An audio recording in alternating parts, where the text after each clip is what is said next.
முட்டாள்தன காரியத்தை செஞ்சீங்க, இப்ப அது எல்லாத்தையும் விட்டுருங்க. ஒரு மூமின் என்றால் அவனிடத்தில் முட்டாள்தனம் இருக்கக்கூடாது. அறிவார்ந்த செயல்பாடுகள் இருக்கலாம், இறைவன் கட்டளையிட்ட செயல்பாடுகள் இருக்கலாம். ஆனா சைத்தானியத்தான முட்டாள்தனமான அறிவிலித்தனமான ஒரு செயல் ஒரு மூமின்ட்ட இருக்கக்கூடாது. அப்படிங்கிறது தான் அல்லாஹ்வுடைய தூதர் இவ்வளவு அழுத்தம் திருத்தமாக ஒவ்வொரு சந்தர்ப்பத்திலையும் பாடம் நடத்திக்கிட்டே இருக்கிறார். அதனுடைய உச்சகட்டம் என்ன தெரியுமா? நபிகள் நாயகம் ஸல்லல்லாஹு அலைஹி வஸல்லம் அவர்கள் ஹஜ்ஜத்துல் விதாவுல அனைத்து சஹாபாக்களையும் ஒன்றிணைத்து அதுல உரை நிறுத்துவாங்க. ஒவ்வொரு விஷயத்தையா சொல்லுவாங்க. இந்த நாள் எப்படிப்பட்ட நாள் தெரியுமா? இந்த மாதம் எப்படிப்பட்ட மாதம் தெரியுமா? ஒரு மனிதன் அவனுடைய மானம் எவ்வளவு புனிதமானது தெரியுமா? இப்படின்னு ஒவ்வொன்றா சொல்லிக்கிட்டே வருவாங்க.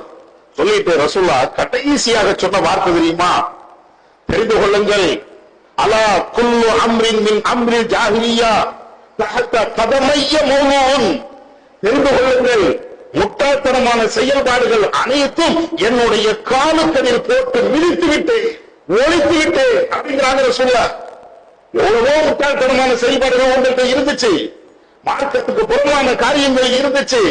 நீங்களாக ஒவ்வொரு விஷயமா எடுத்து இது அப்படித்தான் இப்படித்தான் என்று முட்டாள்தன காரியத்தை செஞ்சீங்க, எல்லாத்தையும் ஒழிச்சிட்டப்பா. இப்ப எந்த முட்டாள்தனமும் கிடையாது. ரசூலுல்லா சொல்றாங்க ஹஜ்ஜத்துல் விதாவுல அல்லாஹ்வுடைய தூதர் அவங்க பேசிய இந்த செய்தி சஹீஹ் முஸ்லிம்ல இருக்குது.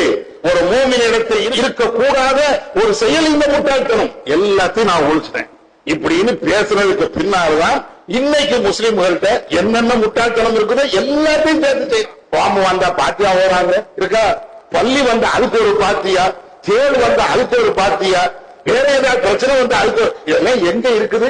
முட்டாள்தனமான செயல் இல்லையா? ரசூலுல்லா ஒழித்தார்கள் என்று சொன்னாங்களே, அந்த செயல்பாடுகள் இது இல்லையா? அதே மாதிரிதான் இந்த சஃபர் மாதம். இந்த சஃபர் மாதமும் பீடை மாதம் என்று நினைப்பது, இந்த சஃபர் மாதம் என்பதுல துன்பங்கள் தான் இறங்கும் என்று நினைப்பது, இது இறைவன் இறை தூதர் சொல்லித் தந்த வழி அல்ல. இன்னும் சொல்ல போனால் அவர்கள் தடுத்த ஒரு வழி, அவர்கள் கூடாது என்று சொன்ன பேசிய ஒரு செய்திதான் இது மாதிரி சஃபர் மாதத்தை முட்டாள்தனமான ஒரு மாதம் என்று நினைக்கிறது. ரசூலுல்லா கடைசியாக ஒன்னு சொல்றான், மனிதர்கள்ல சில பேர்கிட்ட அல்லாஹ் கடுமையாக கோபப்படுவான். இறைவனுடைய கோபம் சில ஆட்கள்கிட்ட இருக்கும். அபுகலுல் நாசி, மக்களிலேயே இறைவன் மிக கடுமையாக கோபப்படுவது 3 பேர்கிட்ட. அதுல ஒரு ஆள் யார் தெரியுமா?